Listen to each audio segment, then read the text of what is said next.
ಕಳ್ಳರ ಕಾಟ ಬೇಸತ್ತು ಹೋಗ್ಬಿಟ್ಟಿದ್ದಾರೆ ಪಾಪ ಗ್ರಾಮಸ್ಥರು. ಒಂದೇ ತಿಂಗಳಲ್ಲಿ 4 ಬಾರಿ ಕಳ್ಳತನ ಆಗಿದೆ. ಶಿರಹಟ್ಟಿ ತಾಲೂಕಿನ ಸಾಸರವಾಡ ಗ್ರಾಮದಲ್ಲಿ ನಡೆದಿರುವಂತಹ ಘಟನೆ ಇದು. ಗದಗ ಜಿಲ್ಲೆ ಶಿರಹಟ್ಟಿ ತಾಲೂಕಿನ ಸಾಸರವಾಡದಲ್ಲಿರುವಂತಹ ಶ್ರೀ ವೀರಭದ್ರೇಶ್ವರ ದೇವಸ್ಥಾನ ಒಂದೇ ಒಂದು ತಿಂಗಳಲ್ಲಿ 4 ಬಾರಿ ಕಳ್ಳತನ ಆಗಿದೆ. ಕಳ್ಳರ ಕಾಟಕ್ಕೆ ಬೇಸತ್ತು ಸಿಸಿಟಿವಿಯನ್ನ ಅಳವಡಿಕೆ ಮಾಡಿದ್ರು ಕೂಡ ನೋ ಯೂಸ್. ನೀವು ಏನಾದ್ರೂ ಹಾಕಿ ನಾವು ಒಂದು ಕಳ್ಳತನ ಮಾಡೇ ಮಾಡ್ತೀವಿ. ಆದ್ರೆ ಸಿಸಿಟಿವಿಯನ್ನು ಬಿಡದ ಕದೀಮರು ಕಳ್ಳರ ಹಾವಳಿಗೆ ಬ್ರೇಕ್ ಹಾಕುವಂತೆ ಹಲವು ಬಾರಿ ದೂರನ್ನ ಕೊಟ್ಟಿದ್ದಾರೆ. ಆದರೆ ಪೊಲೀಸರು ಮಾತ್ರ ಸ್ಪಂದಿಸ್ತಾ ಇಲ್ಲ, ಬರೀ ಕೇರ್ಲೆಸ್ ಮಾಡ್ತಿದ್ದಾರೆ. ನೋಡಿ, ಎಲ್ಲೆಲ್ಲಿ ದೇವಸ್ಥಾನದಲ್ಲಿ ಬಂಗಾರ ಬೆಳ್ಳಿ ಎಲ್ಲೆಲ್ಲಿ ಸಿಗುತ್ತೆ ಅಲ್ಲಿ ಕನ್ನ ಹಾಕ್ತಾ ಇದ್ದಾರೆ. ನಿಜಕ್ಕೂ ಅಲ್ಲಿರುವಂತಹ ಗ್ರಾಮಸ್ಥರು ಕಂಗಾಲಾಗ್ಬಿಟ್ಟಿದ್ದಾರೆ. ಸಾಕಷ್ಟು ಬಾರಿ ಮನವಿ ಮಾಡಿಕೊಂಡ್ರು ಕೂಡ ಪೊಲೀಸರು ಸ್ಪಂದಿಸ್ತಾ ಇಲ್ವಲ್ಲ, ಯಾಕಿಷ್ಟೊಂದು ನಿರ್ಲಕ್ಷ್ಯವನ್ನ ತೋರ್ತಿದ್ದಾರೆ? ಒಂದೇ ತಿಂಗಳಲ್ಲಿ 4 ಬಾರಿ ಕಳ್ಳತನ ಆಗಿದೆ. ಶಿರಹಟ್ಟಿ ತಾಲೂಕಿನ ಸಾಸರವಾಡ ಗ್ರಾಮದಲ್ಲಿ ನಡೆದಿರುವಂತಹ ಕಳ್ಳತನ ಇದು. ಗದಗ ಜಿಲ್ಲೆ ಶಿರಹಟ್ಟಿ ತಾಲೂಕಿನ ಸಾಸರವಾಡ ವೀರಭದ್ರೇಶ್ವರ ದೇವಸ್ಥಾನ ಇದು. ಈ ಒಂದು ದೇವಸ್ಥಾನದಲ್ಲಿ 4 ಬಾರಿ ಕಳ್ಳತನ ಆಗಿದೆ. ಇದೇ ರೀತಿಯಾಗಿ ಕಳ್ಳತನ ಆಗ್ತಿದೆ ಅಂತ ಹೇಳಿ ಪಾಪ ಅಲ್ಲಿರುವಂತಹ ಗ್ರಾಮಸ್ಥರು ಅವರನ್ನು ಹೇಗಾದ್ರೂ ಮಾಡಿ ಪತ್ತೆ ಹಚ್ಚಬೇಕು ಅನ್ನುವಂತಹ ನಿಟ್ಟಿನಲ್ಲಿ ಸಿಸಿ ಕ್ಯಾಮೆರಾವನ್ನ ಅಳವಡಿಕೆ ಮಾಡಿದ್ರು. ಆದ್ರೆ ಈ ಕಳ್ಳರು ಏನು ಮಾಡಿದ್ದಾರೆ ಅಂತಂದ್ರೆ ಸಿಸಿಟಿವಿ ಕ್ಯಾಮ್ರಾಗಳನ್ನು ಕೂಡ ಬಿಟ್ಟಿಲ್ಲ, ಅವೆಲ್ಲವನ್ನ ಕೂಡ ಎತ್ಕೊಂಡು ಹೋಗ್ಬಿಟ್ಟಿದ್ದಾರೆ. ಯಾಕಂತಂದ್ರೆ ಕಳ್ಳತನ ಮಾಡೋಕ್ ಬಂದಂತಹ ಸಂದರ್ಭದಲ್ಲಿ ಮುಖಕ್ಕೆ ಮುಖವಾಡವನ್ನ ಧರಿಸ್ಕೊಂಡು ಬರ್ತಾರೆ. ಅಷ್ಟು ಸುಲಭವಾಗಿ ಅವರನ್ನ ಪತ್ತೆ ಹಚ್ಚೋದಕ್ಕೂ ಕೂಡ ಬಹಳ ಕಷ್ಟ ಆಗತ್ತೆ. ಅಂಥದ್ರಲ್ಲಿ ಈ ಸಿಸಿಟಿವಿ ಎತ್ಕೊಂಡು ಹೋಗ್ಬಿಟ್ರೆ ಅವರನ್ನು ಹೇಗೆ ಹುಡುಕೋದು? ಒಂದೇ ಒಂದು ತಿಂಗಳಲ್ಲಿ 4 ಬಾರಿ ಕಳ್ಳತನ ಆಗಿದೆ ದೇವಸ್ಥಾನದಲ್ಲದು. ನಿಜಕ್ಕೂ ಅಲ್ಲಿರುವಂತಹ ಮಂದಿ ಬೇಸತ್ತು ಹೋಗ್ಬಿಟ್ಟಿದ್ದಾರೆ. ನೀವು ಸಿಸಿಟಿವಿ ಆದ್ರೂ ಅಳವಡಿಕೆ ಮಾಡಿ, ಏನಾದ್ರೂ ಮಾಡಿ, ನಾವಂದ್ರೂ ಬಿಡಲ್ಲ, ನಾವೆಲ್ಲವನ್ನ ಕೂಡ ಎತ್ಕೊಂಡು ಪರಾರಿ ಆಗ್ತೀವಿ ಅನ್ನುವಂತಹ ನೋಡಿ ಎಷ್ಟರ ಮಟ್ಟಿಗೆ ಬರ್ತಾರೆ. ಆ ದೇವಸ್ಥಾನದ ಒಳಗಡೆ ಹೋಗ್ತಾರೆ, ಕಳ್ಳತನ ಮಾಡ್ತಾರೆ. ಆ ಸಿಸಿಟಿವಿ ಇರುವಂತದ್ದು ಅದನ್ನ ಗಮನಿಸ್ತಾರೆ, ತದನಂತರ ಅದನ್ನೂ ಕೂಡ ಎತ್ಕೊಂಡು ಎಸ್ಕೇಪ್ ಆಗ್ತಾರೆ.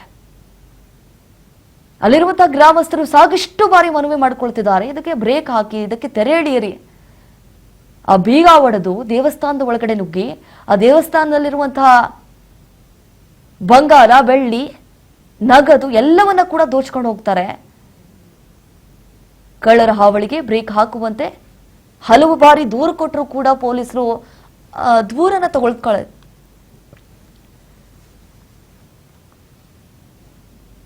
ಇದ್ರ ಬಗ್ಗೆ ಮತ್ತಷ್ಟು ಮಾಹಿತಿಯನ್ನ ಕೊಡ್ತಾರೆ ನಮ್ಮ ಪ್ರತಿನಿಧಿ ಶರಣು ದೊಡ್ಡೂರು. ಇದ್ರ ಬಗ್ಗೆ ಹೆಚ್ಚಿನ ಡೀಟೇಲ್ಸ್ ಕೊಡ್ತಾರೆ.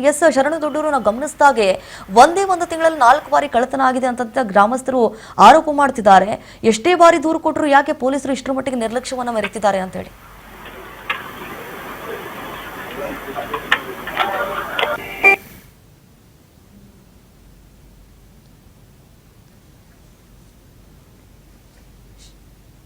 ಶರಣು, ಧ್ವನಿ ಕೇಳಿಸ್ತಿದ್ದೇನಾ ನಂದು? ದೀಪ, ಧ್ವನಿ ಕೇಳಿಸ್ತಾ ಇದೆ ತಮ್ದು. ಒಂದೇ ಒಂದು ತಿಂಗಳಲ್ಲಿ ದೇವಸ್ಥಾನದಲ್ಲಿ 4 ಬಾರಿ ಕಳ್ಳತನ ಆಗಿದೆ ಅಂತಂದ್ರೆ ಪೊಲೀಸರಿಗೆ ದೂರು ಕೊಟ್ಟರು ನೋ ಯೂಸ್. ಯಾಕೆ ಇಷ್ಟೊಂದು ನಿರ್ಲಕ್ಷ್ಯ ಅಂತ ಹೇಳಿ? ಹೌದು ದೀಪ, ಗದಗ ಜಿಲ್ಲೆಯ ಶಿರಹಟ್ಟಿ ತಾಲೂಕಿನ ಸಾಸರವಾಡ ಗ್ರಾಮದಲ್ಲಿ ದೇವಸ್ಥಾನಕ್ಕೆ ಕಳ್ಳರ ಕಾಟ ಎದುರಾಗಿದೆ ಅಂತ ಹೇಳ್ಬೋದು. ಕಳೆದ ಒಂದು ತಿಂಗಳಲ್ಲಿ 4 ಬಾರಿ ದೇವಸ್ಥಾನಕ್ಕೆ ಕಳ್ಳರು ಕದೀಮರು ಎಂಟ್ರಿ ಕೊಟ್ಟಿದ್ದಾರೆ. ಆ ಮುಖಾಂತರ ದೇವಸ್ಥಾನದಲ್ಲಿದ್ದ ಹಲವಾರು ವಸ್ತುಗಳನ್ನ ಹಾಗೂ ಸಾಮಗ್ರಿಗಳನ್ನ, ಜೊತೆಗೆ ದೇವಸ್ಥಾನಕ್ಕೆ ಬಂದಂತ ಹುಂಡಿಗೆ ಹಾಕಿದಂತ ಹಣವನ್ನು ಕೂಡ ಅಲ್ಲಿಂದ ಕಳ್ಳರು ತೆಗೆದುಕೊಂಡು ಹೋಗಿರ್ತಕ್ಕಂಥದ್ದು. ನೋಡಿ ಎಷ್ಟೊಂದು ವಿಪರ್ಯಾಸ ಅಂದ್ರೆ ಅಲ್ಲಿ ಸಿಸಿಟಿವಿ ಕ್ಯಾಮೆರಾಗಳನ್ನು ಕೂಡ ಅಳವಡಿಸಿದ್ದಾರೆ. ಆ ಸಿಸಿಟಿವಿ ಕ್ಯಾಮೆರಾಗಳನ್ನು ಕೂಡ ಖದೀಮರು ಕಳ್ಳತನ ಮಾಡ್ಕೊಂಡು ಹೋಗಿದ್ದಾರೆ ಅಂತ ಇಲ್ಲಿ ತಿಳಿದು ಬರ್ತಾ ಇದೆ. ಆದ್ರೆ ಒಂದು ಸಿಸಿಟಿವಿ ಕ್ಯಾಮೆರಾದಲ್ಲಿ ಕಳ್ಳರ ಕೈಚಳಕ ಇದೀಗ ಸರಿಯಾಗಿರ್ತಕ್ಕಂಥದ್ದು. ಹಾಗಾಗಿ ಕಳ್ಳರು ಹೇಗೆ ಕಳ್ಳತನ ಮಾಡಿದ್ರು ಅನ್ನೋದು ಈ ಸಿಸಿಟಿವಿ ಮುಖಾಂತರ ಗೊತ್ತಾಗ್ತಾ ಇದೆ. ಈ 4 ಬಾರಿ ಕಳ್ಳತನವಾದಾಗಲೂ ಕೂಡ ದೇವಸ್ಥಾನದವರು, ಗ್ರಾಮಸ್ಥರು ಕೂಡ ಶಿರಹಟ್ಟಿ ಪೊಲೀಸ್ ಠಾಣೆ ಇದೆ, ಅಲ್ಲಿ ಕೂಡ ಕಂಪ್ಲೇಂಟ್ ಅನ್ನ ದಾಖಲು ಮಾಡಿರ್ತಾರೆ. ಆದ್ರೆ ಇದಕ್ಕೂ ಕೂಡ ಕಳ್ಳರು ಅಲ್ಲಿ ಯಾವುದೇ ಕಳ್ಳರು ಕೂಡ ಸಿಕ್ಕಿರೋದಿಲ್ಲ. ಏನಂತಂದ್ರೆ ಈ ದೇವಸ್ಥಾನ ಒಂದು ನಡುಗಡ್ಡೆ ಆಗಿದೆ. ಸಾಸರವಾಡ ಗ್ರಾಮದ ನಡುಗಡ್ಡೆಯಲ್ಲಿರುವ ವೀರಭದ್ರೇಶ್ವರ ದೇವಸ್ಥಾನ ಹಾಗೂ ಈ ದೇವಸ್ಥಾನದಲ್ಲಿ ಗಡ್ಡಿಬಸವೇಶ್ವರ ಹಾಗೂ ಶಂಕರಲಿಂಗ ದೇವಸ್ಥಾನಗಳು ಕೂಡ ಇವೆ. ಈ ನಡುಗಡ್ಡೆಯ ಸುತ್ತಮುತ್ತ ತುಂಗಭದ್ರಾ ನದಿ ಇದೆ. ತುಂಗಭದ್ರಾ ನದಿ ಹರಿಯುತ್ತೆ, ನಡುಗಡ್ಡೆಯಲ್ಲಿ ದೇವಸ್ಥಾನ ಇದೆ. ಇದನ್ನೇ ಕಳ್ಳರು ಏನಂತಂದ್ರೆ ಒಂದು ಗಾಳವಾಗಿ ಬಳಸ್ಕೊಂಡಿದ್ದಾರೆ. ರಾತ್ರಿ ವೇಳೆ ಖದೀಮರು ದೇವಸ್ಥಾನಕ್ಕೆ ಕನ್ನವನ್ನ ಹಾಕಿ ಕಳ್ಳತನ ಮಾಡಿರ್ತಕ್ಕಂಥದ್ದು. ಈ 4 ಬಾರಿ ಕಳ್ಳತನ ಮಾಡಿದ್ರು ಕೂಡ ಇದುವರೆಗೂ ಕಳ್ಳರು ಸಿಕ್ಕಿಲ್ಲ. ಹಾಗಾಗಿ ಗ್ರಾಮಸ್ಥರು ಎಲ್ಲೋ ಒಂದ್ ಕಡೆ ರೋಚವಾಗಿದ್ದಾರೆ ಅಂತಾನೆ ಹೇಳ್ಬೋದು.